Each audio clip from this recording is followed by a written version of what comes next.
जहान को ना ख़राब करें, चंद यहाँ पे दुनिया की चमकदार चीज़ों से अल्लाह का खौफ करें। सूरह माइदा की आयत नंबर 8 का मुताला करें। रब ने वहाँ पे अल्लाह ताला ने साफ बयान किया है कुरान शरीफ में कि अल्लाह ताला सबसे ज़्यादा जिस चीज़ को मतलब वो अपने खुदा के खौफ के बाद, रब के खौफ के बाद जिस चीज़ को वो पसंद करते हैं वो अदल है। इतनी बड़ी जिम्मेदारी है जज साहिबान के ऊपर, और जो गलत फैसले करेंगे उनको कब्र का अजाब और अगले जहां का अजाब का सामना करना पड़ेगा। बहुत शुक्रिया।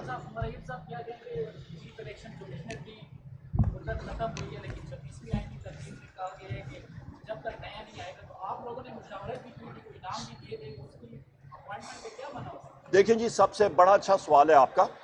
जो इस तरह के सवाल मैं भी पूछता रहा हूँ, और जो मैं तनकीद इस रिजीम पे, इस हाइब्रिड रिजीम पे, और ये कठपुतलियाँ हैं और इनके ऊपर जो इनके पपेट मास्टर्स हैं उनके ऊपर मैं सवालात उठाता रहा हूँ, उनको यही सवालात मेरे और जो मैं डिमांड करता रहा हूँ वो चुपते रहे हैं। आज इसलिए मुझे इन्होंने इन केसेस में मुब्तला किया, पहली बात है।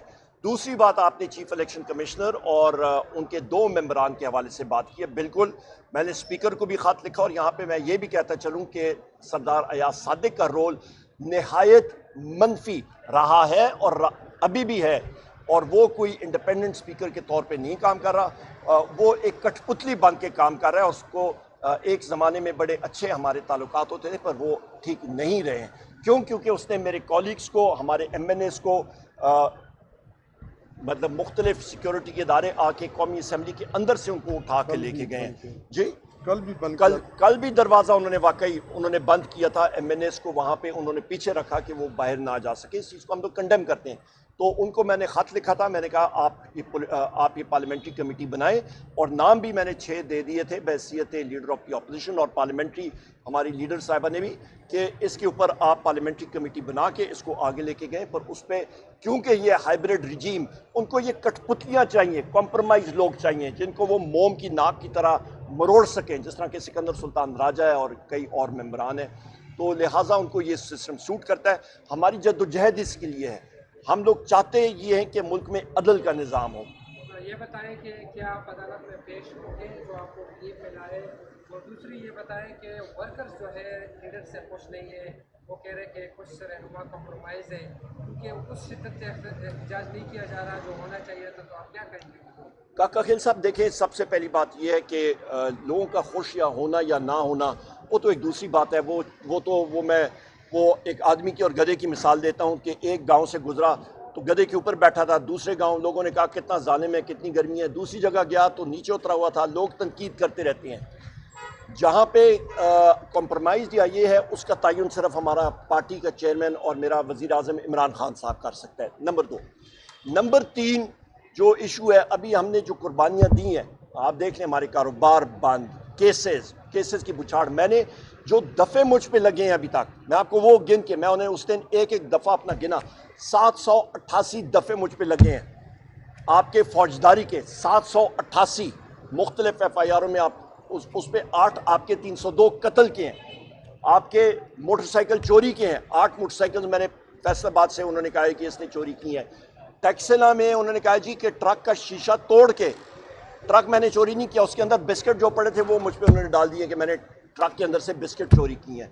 उसकी भी बेल यहाँ से मैंने पेशावर हाई कोर्ट, इसी हाई कोर्ट से कराई है। ये शायद खटक साहब है, इनके ऊपर 26 नवंबर की FIRs हैं। तो हम लोगों के ऊपर जितना आप सोच सकते हैं, यही अलमिया है कि आप देखें कि इकोनॉमिस्ट जो जरीदा है, जिसको सारे बिजनेसमैन पढ़ते हैं और इंटेलेक्चुअल्स पढ़ते हैं, उसने पाकिस्तान में रूल ऑफ लॉ में, ट्रांसपेरेंसी में और गवर्नेंस में और डेमोक्रेसी में हमें बिल्कुल बॉटम मतलब मार्क्स दिए हैं, फेलिंग मार्क्स दिए हैं। तो जब वो चीज़ें ये इन्वेस्टर्स और लोग देखते हैं, वो कौन आके पाकिस्तान में इन्वेस्ट करेगा?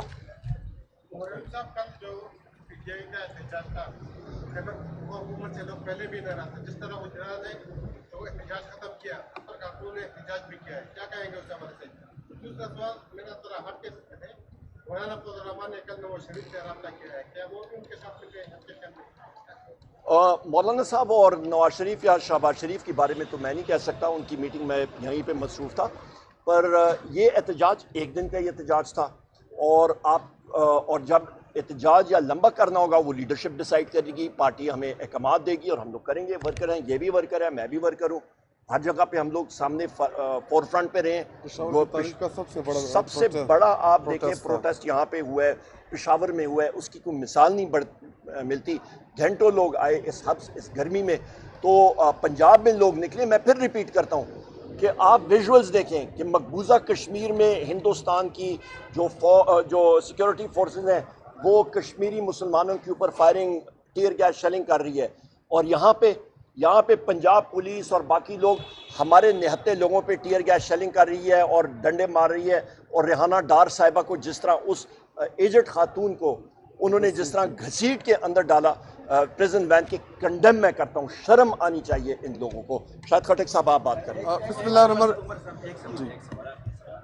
سوال یہ ہے کہ خیبر پختونخوا میں جو اپوزیشن کی جماعتیں ہیں اور زیادہ تر عوام جو ہے نا یہ اعتراض کر رہے ہیں صوبائی حکومت میں کہ ایک طرف یہ آپریشن کی منظوری دیتے ہیں اور دوسری طرف ہمارے ساتھ جو ہے جلسوں میں شریک ہوتے ہیں. تو کیا صوبائی حکومت کی مرضی سے یہ آپریشن ہو رہے ہیں خیبر پختونخوا میں؟ بڑا اچھا سوال ہے آپ کا. یہ اپوزیشن پارٹی جو خیبر پختونخوا میں ہیں یہ تو خیراتی پارٹیاں ہیں. ان کو تو وہ ٹاس والی ہیں, اور ان کو تو خیرات میں وہ سیٹیں دی گئی ہیں. جو پاکستان تحریک انصاف کی سیٹیں تھیں وہ ان کو خیرات میں دی گئی ہیں. تو خیراتی پارٹی کا کیا ان کا یہ ہمارے ساتھ مقابلہ کرے نا. ان کی تو حیثیت ہی کوئی نہیں, ان کی تو بات کوئی وہ میں کرتا نہیں. اور جو گورنر یہاں پہ بیٹھا ہے اس کو کہیں پہلے اپنی سیٹ علی امین خان سے یا فیصل امین خان سے جیت کے دکھائے, بات کی باتیں بعد میں. جی بسم اللہ الرحمن الرحیم. عمر بھائی نے ڈیٹیل میں جو چیزیں تھی آپ کے سامنے رکھ دی. میں مختصر بات کروں گا. پہلے 8 فروری کو پاکستانی قوم نے جس طریقے سے عمران خان صاحب اور تحریک انصاف کو مینڈیٹ دیا, 9 فروری کو اس کے اوپر ڈاکہ ڈالا گیا.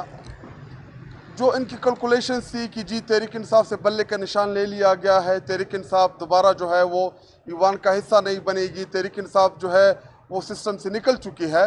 لیکن پاکستانی قوم نے 8 فروری کو جو ایک خاموش انقلاب لے کے آئے, تو 9 فروری کو انہوں نے فارم 47 کے ذریعے ہمارے مینڈیٹ کے اوپر ڈاکہ ڈالا. اس وقت بھی سہولت کار جو سابقہ چیف جسٹس فائز قاضی عیسیٰ تھا, اس نے سہولت کاری کی. عین اس دن ہم سے بلے کا نشان لیا گیا جس دن ہمیں نشان الاٹ ہونا تھا. لیکن اس کے بعد بھی ان کی روح کو تسکین نہیں ملی.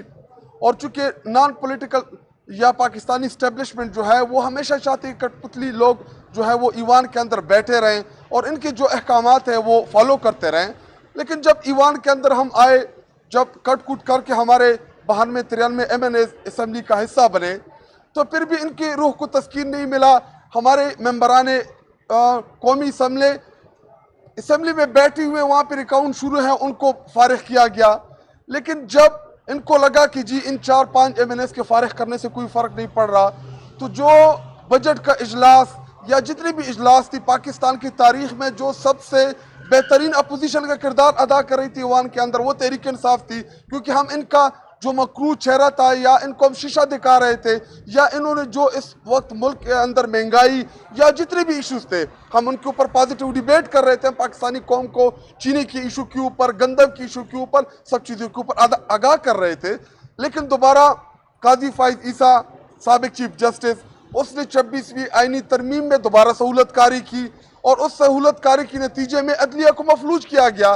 آج آپ نے پاکستان کی تاریخ میں کبھی نہیں سنا ہوگا کہ اپوزیشن لیڈر کو آپ ایوان سے نکال دیں, اس کو ڈسکوالیفائی کر دیں. آپ نے وزیر اعظم کو ڈسکوالیفائی ہوتے دیکھا ہوگا, لیکن کسی اپوزیشن لیڈر کو نہیں نکالا گیا. یہ چاہتے ہیں کہ جو اس سے پہلے راجہ ریاض جیسا ڈمی کوئی اپوزیشن لیڈر ان کو ملے, تاکہ ان کے جو فیصلے کرنے ہیں الیکشن کمیشن کے حوالے سے اس میں آسانی ہو.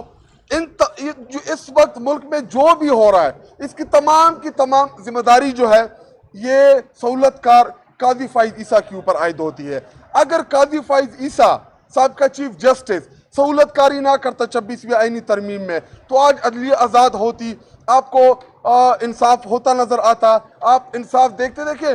ابھی عمر ایوب صاحب نے جو اپنے کیسز کے متعلق بتایا, ایک جگہ جہاں پہ یہ موجود ہی نہیں ہے, عمر ایوب صاحب ہری پور میں موجود ہے, FIR میاں والی میں کر دو, FIR سرگودا میں کر دے, FIR فیصل آباد میں کر دے. یہ کوئی جن ہے کہ ایک جگہ بھی ہو دوسری جگہ بھی